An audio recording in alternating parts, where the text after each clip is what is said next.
Primeiru-Ministru husu Komisáriu Autoridade Tributária, serbisu responsabilidade hodi serbi povu no nasaun.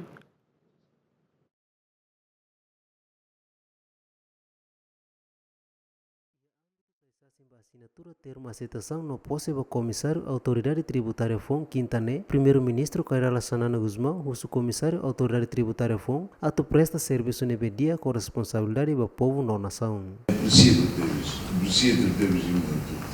Aproveito muito, né? Husu da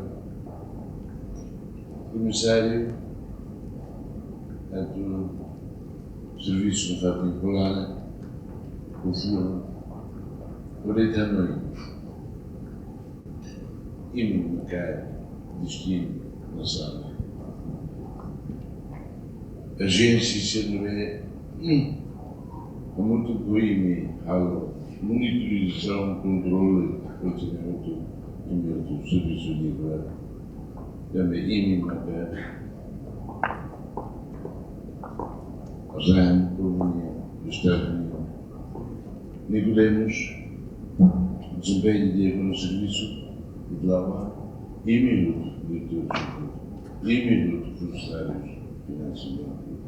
De acordo com que temos bem ao respeito também do serviço. O serviço está.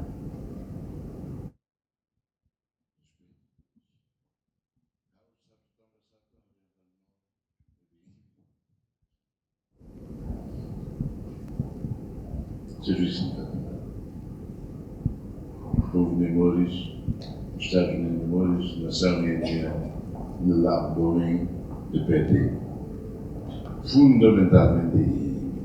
Komisáriu Autoridade Tributária FON Hatete, nia compromisso voto de hameting administração tributária Timor-Leste no hasa receita tributária de forma responsável, transparente, tuir lei no regulamento.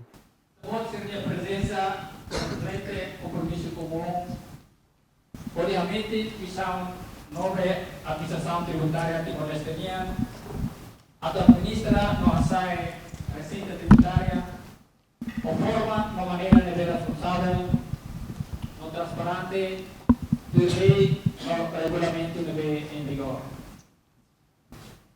O princípio também alinha a atual política no agenda com a reforma fiscal no reforma institucional.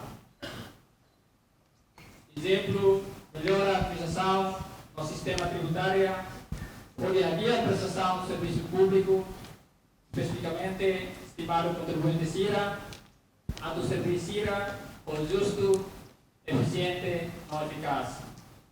Recorrecata que a reunião Conselho Ministro Lorongito Fulan Janeiro, Ministra Finança delibera hodi nomeia Nicodemus dos Reis Pereira, nudar Komisáriu Autoridade Tributária, ba período tinanhato consideração baninia capacidade técnica nebehetan reconhecimento no experiência profissional nebehatu do ona. Simão Simenes, bem-vinda Simenes GMN.